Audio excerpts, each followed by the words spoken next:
Hi viewers, welcome to our channel. ప్రస్తుతం మనతో పాటు ఇమ్మంది రామారావు గారు సీనియర్ జర్నలిస్ట్ ఉన్నారు. వారితో ఒకసారి మాట్లాడదాం.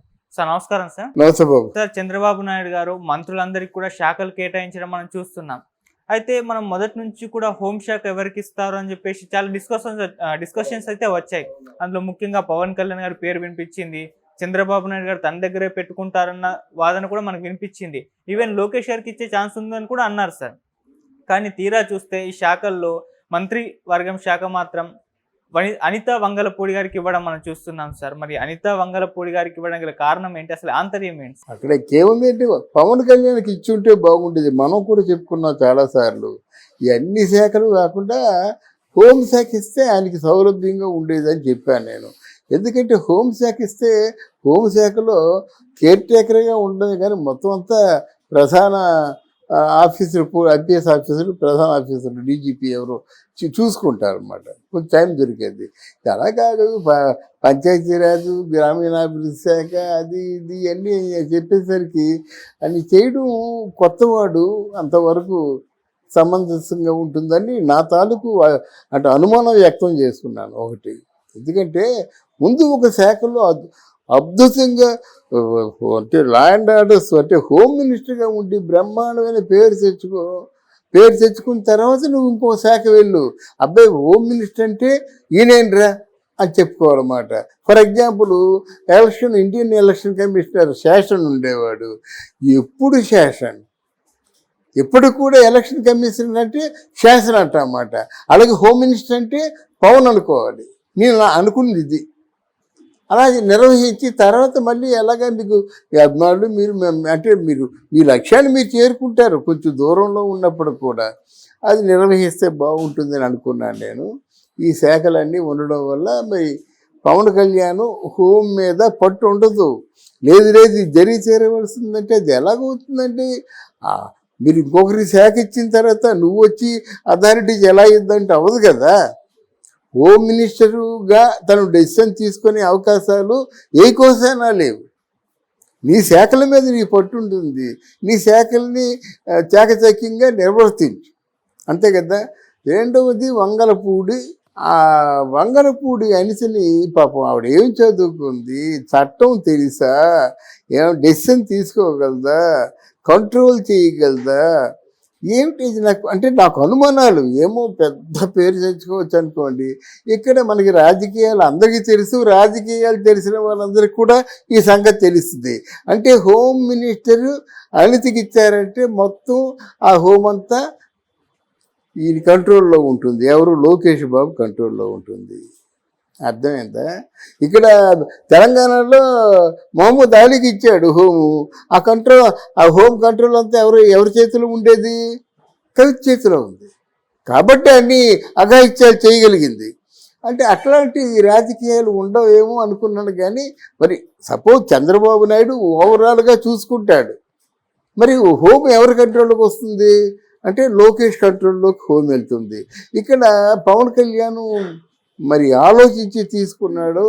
ఎందుకంటే ఆయనకి ఒక సీటు గెలవకుండా ఉన్నటువంటి వ్యక్తి ప్రపంచవ్యాప్తంగా ఎంత పేరు తెచ్చుకున్నాడంటే వాళ్ళ మానసిక పరిస్థితి ఎలా ఉబ్బిపోతున్నారు అన్నమాట. వాళ్ళ అన్నయ్య కానీ వాళ్ళ కుటుంబం కానీ తను కానీ చాలా మోదీ అంత హైలైట్ చేశారు వాళ్ళ కుటుంబాన్ని. ఇప్పుడు ఆంధ్రదేశంలో మెగా కుటుంబానికి ఒక ప్రత్యేకమైన స్థానం ఉంది. అంతకుముందు ఎన్టీఆర్ కుటుంబం ఉండేది, ఇప్పుడు మెగా కుటుంబానికి వచ్చేది. అంత హైలైట్ చేసిన తర్వాత ఆయన సరైన నిర్ణయం తీసుకోలేదా, లేదా నిజంగా పవన్ కళ్యాణే ఆ శాఖల్ని కావాలని అడిగి తీసుకున్నాడా, హోంశాఖ మీద ఎందుకు దృష్టి పెట్టలేదు అనేది మాత్రం నాకు సందేహం అంటే అనిపించింది మాట. ఇప్పుడు ఆయన మామూలుగా లా అండ్ ఆర్డర్స్ అన్నీ, శాంతి భద్రతలన్నీ మన ఎవరు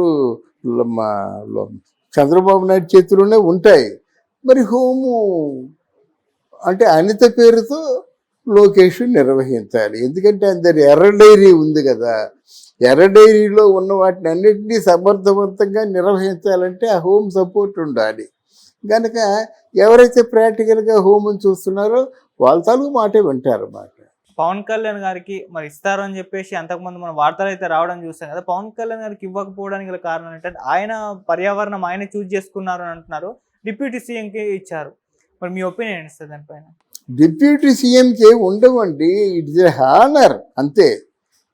డిప్యూటీ సీఎం అంటే ఇక్కడ భట్టి విక్రమార్క ఈయన తాలూకు అండర్స్టాండింగ్ వేరు. ఇప్పుడు ఒక మీటింగ్ ఉందంటే ఎదురు కూర్చుడిపోతారు. మరి నిన్న ఇప్పుడు ఐఏఎస్లు వీళ్ళందరూ కాంప్లిమెంట్ ఇచ్చారు కదా, అదే భట్టి విక్రమార్క అయితే చంద్రబాబు నాయుడు పక్కన సీట్ రావాల్సిందే. ఆయన తిరస్కరిస్తే ఈయన తిరస్కరిస్తాడు, ఆయన ఫోటో అయితే ఈయన ఫోటో. అలాంటి అండర్స్టాండింగ్ ఏదో రేవంత్ రెడ్డికి ఈయనకు ఉంది. అలా మన పవన్ కళ్యాణ్కి చంద్రబాబు నాయుడికి అట్లాంటి అండర్స్టాండింగ్ లేదు. నువ్వు పిలిచా వస్తాను, పిలవదు నేను రాను, నాకెందుకు అంటాడన్నమాట. Home minister is a honour. ఆయన నిలబడి ఆ విధంగా పార్టీని గెలిపించినందుకు సీఎం అని చేయొచ్చు. మరి సీఎం అని చేయొచ్చు కానీ నీకు అన్ని సీట్లు లేవే, నాకు సీట్లు ఉన్నాయి, నన్ను సీఎం చేశావు. నన్ను సీఎం చేసినా నిన్నేం తక్కువ చూడటం లేదు. నీ మామూలుగా ఉప ముఖ్యమంత్రి ఇచ్చాను, తర్వాత నువ్వు కోరుకున్న శాఖలు ఇచ్చాను నేను అనే మాట అంటే ఆయన రాజకీయ చాణక్యుడు కదా. హోము ప్రస్తుతానికి ఎవరి చేతుల్లో ఉంటుందంటే వనిత అనే పేరుతో మరొకరి చేతిలో ఉంటుంది.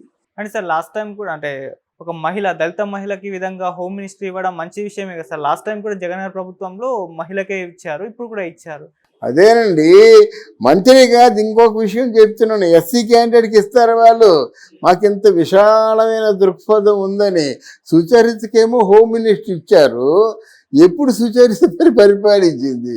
ఇక అక్కడ అఘాయిత్యం జరిగిందమ్మా మటన్ అవునా అంటుందన్నమాట. అలాంటి వాళ్ళు హోమ్ మినిస్టర్గా ఉంటే ఏంటి, లేకపోతే ఏమిటి? ఓకే, నీకు అర్థమైందా? సుచరితకి ఇవ్వడం వల్లే కదా హోమ్ మినిస్టర్ పదవి దిగజారిపోయింది. తెలంగాణలో మహమ్మద్ అలీకి ఇచ్చాడు, ఆయన మాట్లాడు. ఆ కవితే మొత్తం ఈ సాధక బాధకాలు లావాదేవీలు అవన్నీ చూసిందంతా కవితే.